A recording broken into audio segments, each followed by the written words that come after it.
Welcome back to First Take. Spurs and Thunder Game 5 of the Western Conference Finals tonight from Oklahoma City, with the series all tied up at 2 games apiece. The Thunder still banged up. They will be without A.J. Mitchell, and Jalen Williams is listed as questionable. The Spurs, who won Game 4, are seemingly healthy. In Game 4, Shai Gilgeous-Alexander led all Thunder scorers with 19 points, but did not get much support, as the rest of the team had 63 points. The Thunder's 82 points was the fewest in any game since December of 2021. That includes regular season and the postseason. This was also the second time this postseason the MVP has been held under 20 points. That has only happened once in the regular season over the past 2 years. So now the question is the Thunder bounce back in Game 5 more on SGA, or is it more on the supporting cast, Perk? Oh, this is easy. It's the supporting cast. Number one, role players got to play better at home.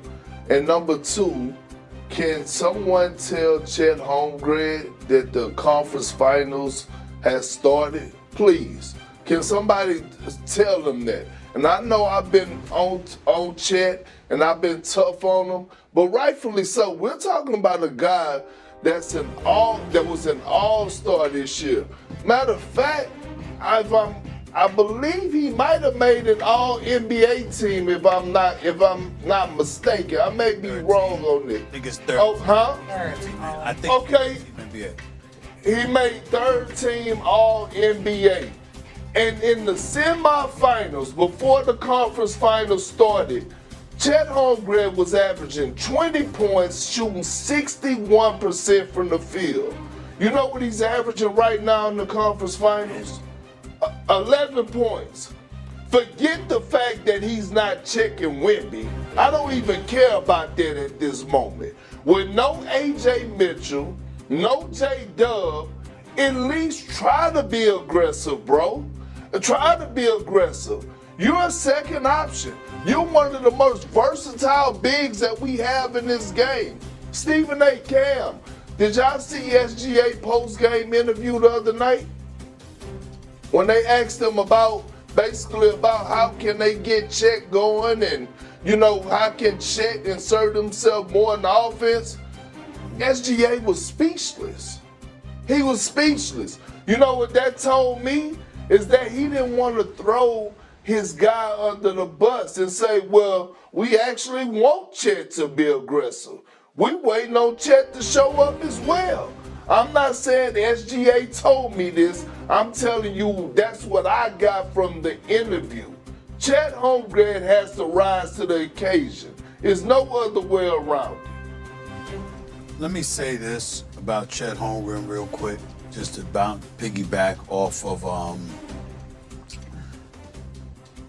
Big Perk. I want to be hesitant to say it, but I gotta call it like I see it. Mm-hmm. He looks defeated. He looked like he don't want to be out there. Chet Holmgren, go look at how he plays. Body language. Look at it, and Big Perk is big on body language, but go look at the point is, if I always see you a certain way, then I'm good with it. You see what I'm saying? Right. I've seen Tim Duncan dunk on people in the same expression. The same expression as if somebody gave something. It doesn't change. You know what I'm saying? He's just playing. You've seen Chet Holmgren be a bit more demonstrative, have a bit more fervor, more bravado, etc. You see none of that in this series. Wemby's on the court. We all know the narrative involving him and Wembanyama. And there is no question that Wemby is here and Wemby is coming and Wemby wants all the smoke. He don't give a damn who it is. But there does seem to be a little something extra special when it comes to going up against Chet Holmgren. And Chet Holmgren has virtually no response. Having said all of that, my answer is not the supporting cast. My answer is Shea Butter. He's the reigning two-time league MVP. He's the dude that's been averaging over 30 the last 4 games. He's the dude that's led the team to 35 consecutive wins. In other words, 35, what is it? What's the number? What's the stat here? 35 consecutive postseason games without back-to-back losses. The only team that eclipsed that was LeBron James and the Miami Heat from 2012 to 2014. They had 48. 35 consecutive games without back-to-back postseason losses. That is shea butter. And I'm saying when he performs, the supporting cast shows up and helps. When he doesn't perform, they can't lift that load. This is game 5. A.J. Mitchell is out. J-Dub is out. And even though we saw what Oklahoma City did in game 3, I believe if Oklahoma City loses this game, they lose it in game 6 in San Antonio. They got to win this game tonight. I'm going to agree with Big Perk. They got to be the supporting cast, man. SGA is they're going to double the team SGA. They're monitoring him because he's saying he's falling all over the floor. He's under the microscope right now. They got to help out. You can't have Alex Caruso going from Superman to Clark Kent. He took 1 shot last game. Look, let me have it right here. The San Antonio bench been outscored first game 76-23. Second game 33-26. Game 3, game 2 33-26. Third game 41-31. They finally won 34-30.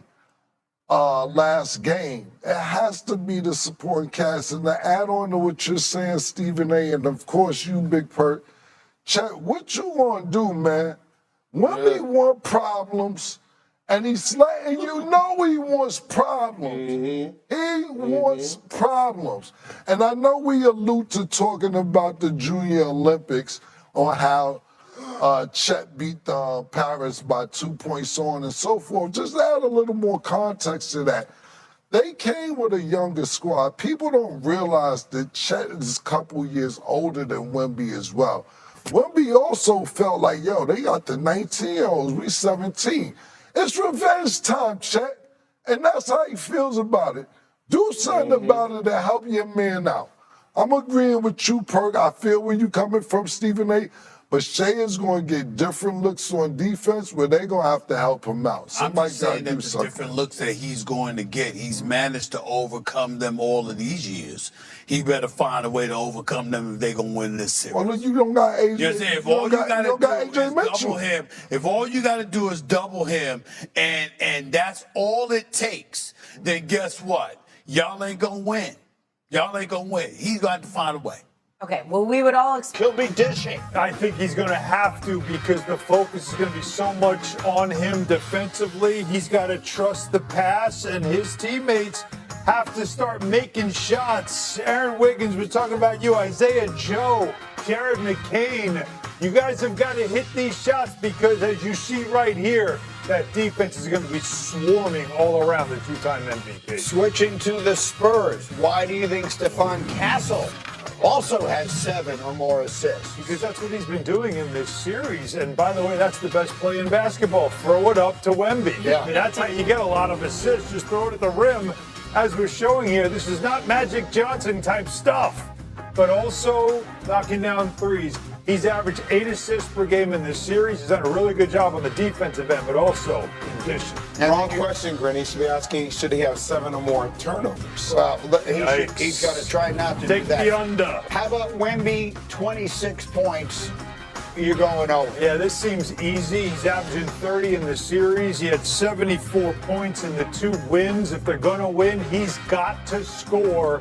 And they've had a hard time slowing him down, as you can see. If he knocks down a couple of threes, that seems to get him going. But him attacking the rim is almost impossible to stop, including these half-court shots, by the way. So if you like these picks, they're a parlay. SGA over 9 assists, Castle over 7, Wembanyama over 26 points. It's a parlay at DraftKings Sportsbook. The odds are plus 465. As we get set for this game tonight, a question just jumped into my head. Wendy, I'll give you the first crack at this, but I want everyone in on this.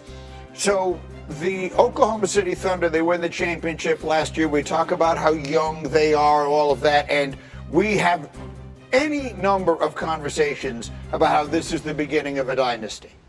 And here we are a year later, and it feels like that all hangs in the balance tonight. You've got SGA, who was the two-time defending MVP now, and, you know, the playoffs don't count in the MVP. So let's not have a debate now over whether this postseason means Wembanyama should have won it. The point is, it's his league until it's taken away from him, but it could be taken away tonight.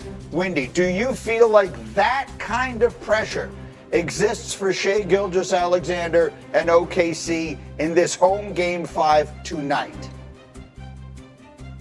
Well, let me just say that I don't believe that the Oklahoma City Thunder are ever desperate. They have an incredibly deep team. They have the two-time MVP. They have a great home court advantage. They have incredible depth. They have very good coaching. So I don't think that they're desperate. However, this is, I do not think that you want to give Victor Wembanyama two chances to close you out. And so this is a vitally important game for them. But look, there's a reason why we haven't had back-to-back champions since the Warriors, when they had two MVPs in their prime on their roster, and Steph Curry and Kevin Durant. It is difficult to win back-to-back titles for all of the reasons that we know about basketball. And right now the Thunder are dealing with one of those difficulties, which is health to their softest position. Look, when you're the two-time MVP, back-to-back years, it's your league, right? I mean, in that moment, whatever anyone thinks of him, whatever people with the flopping and all of this, which I see and I'm not dismissing, but at the end of the day, it's his league right now. That changes if Victor Wembanyama beats them, right? It becomes Wembanyama's league if he beats them.